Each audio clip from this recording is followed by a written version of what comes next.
Hey everybody, it's Master Gallengeist here, bringing you my review for the Immortal Thor Issue 7 2023. Yeah, this is kind of crazy, and does pertain to what is going on in this issue. Man, look at Thor wrestle that, Loki having to deal with weird food and everything, and guard Loki in the background. So this one's definitely an interesting one.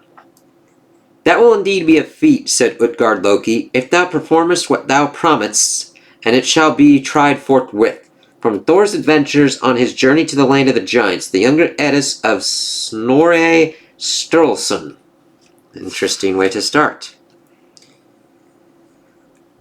Would you know more? Aye, tell me what happened next, Skald. A strange fog descended upon us as we left the edge of the forest. We could hear the heavy tread of the giant who called himself Scaramir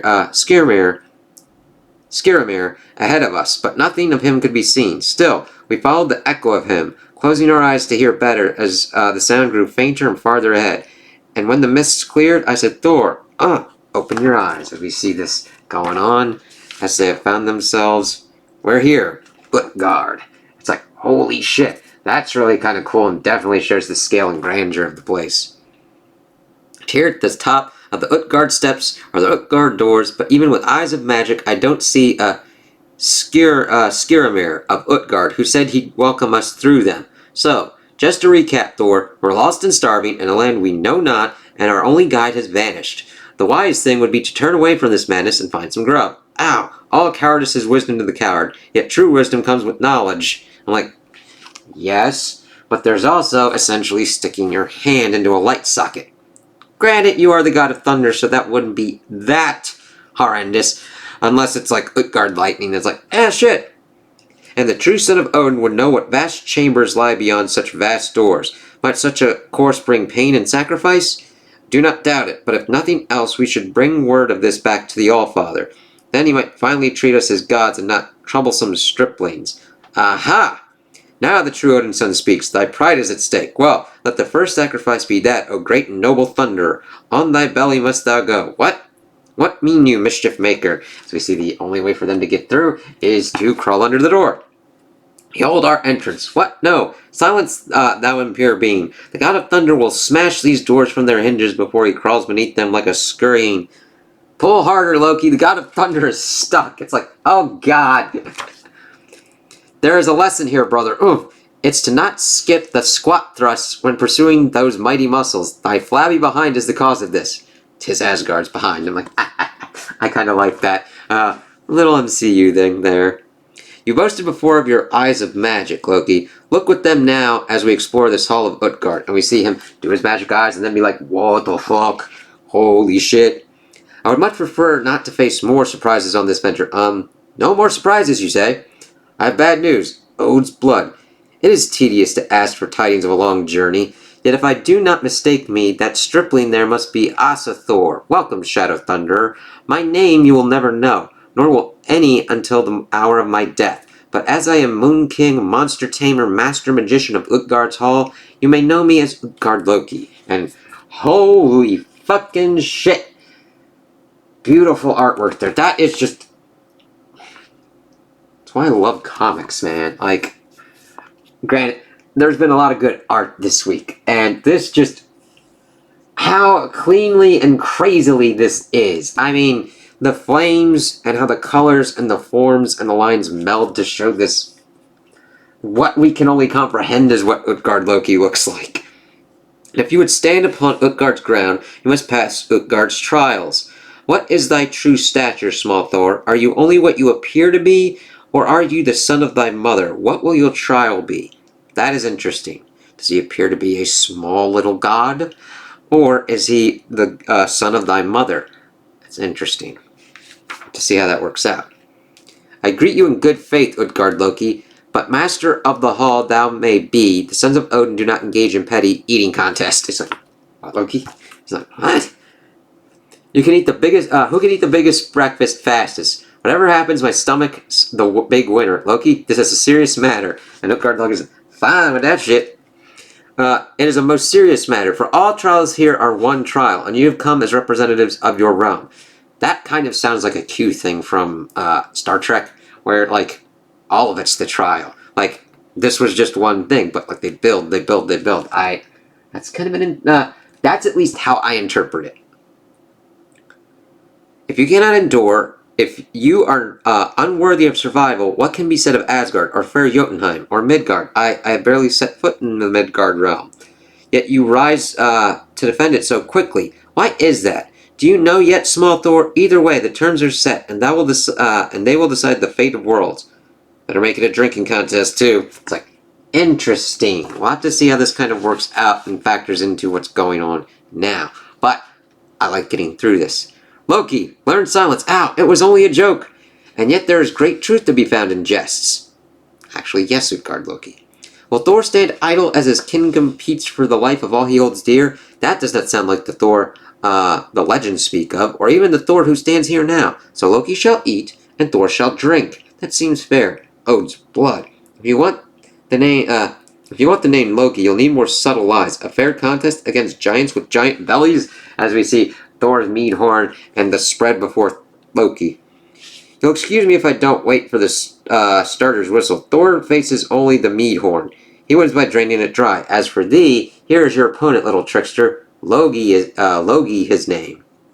Is he here to put me off my food? He's giving me the creeps. Does he talk? Sometimes he spits. It's like, damn, oh, okay. Still an easier opponent than we feared, Loki. Perhaps these trials we face are merely ceremonial, as he's spitting it out. What is this? The mead is foul, harsh and bitter. You expected thy mother's milk, boy? We take a sterner draught in these parts. Nevertheless, it must be drained. Ha! Drink up, Thor. Asgard's at stake, remember? If it helps your resolve, the mead in this cup goes down like... And we see that going on. Thor spitting out. It's like, what the fuck? Then we see that his opponent, Loki's opponent, pretty much eats the whole fucking table. Perhaps I've had enough. You have little Lysmith. Loki has not, and never will, until the last star goes out. And you, Thor, I myself did drain this cup in 3 long swallows at the formation of the world. Will you do less? So much less. I, near the full amount, very disappointing. When Asgard is raised to the barren rock, will you tell your mother of this failure? Nay, for I have not yet failed. All trials are one trial, you said, and the test is to endure. So bring your next trial on, Lord of Utgard, Thor endures. And I like seeing his face there, like, he's in trouble, but he's not yielding. And then we get to the Enchantress, the Minotaur, and Scourge, being like, what the fuck's kind of going on here? Thor endures. We'll see, Thunder God. You know, acquiring this publisher was a propaganda exercise. Control the narrative, monetize enemies, damage their brands, and if they take the obvious bait, all the better. Definitely sounds like Dario. But this magical element you've added, it's proving very useful, Amora. You're too kind. What you're holding isn't much more than a scrying window, really. Magical. Magically, it's a toy for the amusement of a child who collects shiny coins.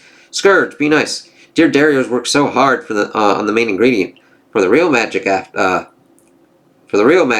all. And when that arrives, well, then we all get what we want, don't we? Now, shall we see what happens next? It's like, shit, I do not like hearing that from the Enchantress and her patting fucking Dario Augur on the head. I think we were getting to a good bit. And did you hear something? I like that Loki's like... Loki might be the enemy here. But Loki's like, this is another enemy, and this is not going good. Not I. Now, as I recall, did the Utgard king propose a foot race for the next challenge? Loki is surely the greatest in all the realms at running away. Hilarious, brother. But I'm the one with the 7-league boots, and I've heard no rule against using them, while my chosen opponent doesn't even have shoes. Hugi? Was that your name? Not quite. They call me Luki. I'll see you soon. Once you've caught up with me, it's like, this is where it starts getting a little bit weird. Well, granted, it has been weird, but the Loki that we're following, telling this tale is like, what's going on here? We'll have to see if they pretty much start to catch on about what's kind of going on, so we'll see. And with that, Luki was gone faster than an eye blink. I had lost the race before I could twitch, but Luki's new. It was Hugi before. Magic can turn back upon the caster, and tails back upon the teller, especially if another draws power from the same fire, so Loki understands that something else is afoot. But we must see the myth to its end. Your blood was up, Thor, and so you demanded to wrestle and prove your strength, and thus Utgard Loki called forth my ancient nurse, Ellie. Come, Asa Thor, and vanquish her. What is the matter? Can you not break the grip of such a feeble crone? Do not hold back from pity, Prince of Asgard. The trial is lost unless you force her to yield. And Thor's like, ah, shit, what the fuck? We really see the pain and grimace there in that page, man. Or will you yield yourself? Will you bow, God of Thunder? Never, never give up. Enough then. Set him loose, Ellie. He cannot yield if he is dead. And that then becomes an important kind of bit. Utgard Loki has a stopping point. The power of yielding is what he is seeking, and dead people can't yield. I will not yield ever, Lord of Utgard. It is not in me. Not with all at stake. No, then, with all at stake, a final trial, Thunder. A trial to decide the game once and for all. Lift that cat. It's like, okay. Little cat. It's like, what the fuck? And then I love how Thor's like, you mock me, Loki. Like, you said, but in your heart, you did not believe it. And as you placed your hand beneath the cat's belly, it starts fucking rising. It's like hissing and like, rah. It's like, what the fuck's going on here? Squirm as you like, bizarre beast. Thor will defeat thee, as it then starts transforming. And as one single paw came off the floor, the illusion fell away at last. By Muspelheim's fire and Ymir's ice. That looks crazy and creepy. And then we start seeing this, and it's really kind of cool. I like this kind of reveal. All illusions fell away. Skirmir, the giant, was Utgard Loki from the start, for he was not master magician, but the deep magic itself, which is an important bit. Being a master magician is one thing. Being the magic itself? That's a primotive force, not one who harnesses it. Oh. The knot on the bag was the thread of eternity's own fate, that which is not for any to sunder. Yeah, you're not going to be able to cut through that. When you brought down Yarborn on his head, Utgard Loki had placed a mountain in the way, and that peak was now a valley, as we see the valley there now. Cool. To play Loki's role, the Utgard mage had enlisted fire itself, all-consuming and all-devouring. It's interesting seeing these actual things versus what they actually fought. And while mischievous Loki was my own thought, which raced ahead of each action, I totally get that. That happens. The horn you drank from was the sea, left at low tide by your effort, so, yeah, he still drank a good bit. The crone was death, to whom even gods must bow, so, yeah, you can't really wrestle from that. And the cat was Jormungandr, the Midgard serpent that encircles the earth, who was once the foretold end of the story of Thor. Yet even at the end, I will not yield. Do you hear me, Utgard Loki? Thor will never yield, as we see Jormungandr. And it's like, holy shit, that's really cool. Alright, that's really good artwork there. No, you won't, will you? It seems thy godly race is worthy to rule the cosmos, son of thy mother, at least for the present age. Yet beware in a future age, the wheel may turn, and should the gate to Utgard be unlatched again, all will fall to catastrophe. As we see a close-up of Utgard Loki. That's not good to learn. And now that we understand each other, Asa Thor, let the final remaining magic be dispelled. Enchantment that is Utgard Hall itself. Then Utgard Hall melted away into naught but smoke, and when that smoke cleared, after a moment, or an hour, or a year, we were again in Asgard. So we went home. The end. The end? That's simple. As we see them, as I really like how crazy this kind of page is as we get back to our tellers. It's how every tale must end, Thor. I am only the teller. I cannot find meaning in the tale for you, nor would I if I could. That's kind of interesting. I kind of like that take. Aye, 'tis not your role to coddle me, so you have said, and yet there is meaning to be found. As Tyrannos is to me, Utgard Loki is to you, an elder trickster who moves mountains and oceans and bends death to his will, all for the trick, and I can defeat tricksters. But he was the only Utgard god we met on that journey, him or his false face Skirmir. I can delay the painful task no longer. I must know why Gaia would lose such a being upon us and upon herself. Yet buried in that question is a deeper one that I fear the answer to. And I like how it's going through do as we get down to here. There's an Utgard Loki. There's an Utgard Thor. Are there more? Somewhere in that forest, beyond that gate, as you see the flaming gate and everything. This is where he gets the important part. Is there an Utgard Odin? It's like, yes, are there more Utgard gods? And I love the look of this. Planets crashing in the background. A giant bird and of course, Utgard Odin, or what we believe to be Utgard Odin. As we see, all trials are won. Man. And then we see the if they be wordy. I love that line for the column. And then we get the next issue, A God Ensnared. Thor confronted his mother Gaia about her machinations in Midgard and the dark secrets she had kept from him.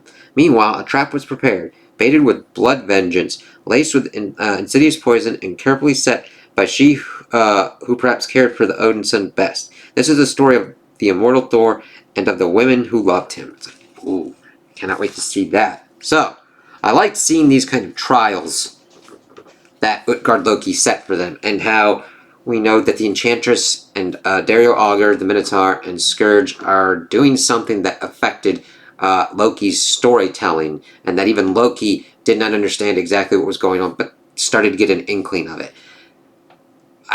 That was just kind of cool. I do like that it's a telling of like an older tale, and the understanding of that tale and how it relates to going on right now, and the power of Utgard Loki to be able to command those kind of forces against Thor and Loki in the past, and what they will have to deal with if all of these Utgard gods are brought to bear. Tyrannos was a hard-ass one to go for, trying to go on Loki, Utgard Odin.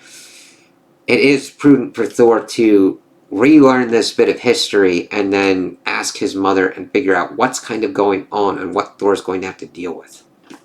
So I can't wait to see where all this converges and what's going to be happening next. I love the storytelling and the world building and how it grips me into it, and the art just fucking... It all works together in synergy. This book is just... I've had really good luck with Thor runs throughout the years. This is just really good.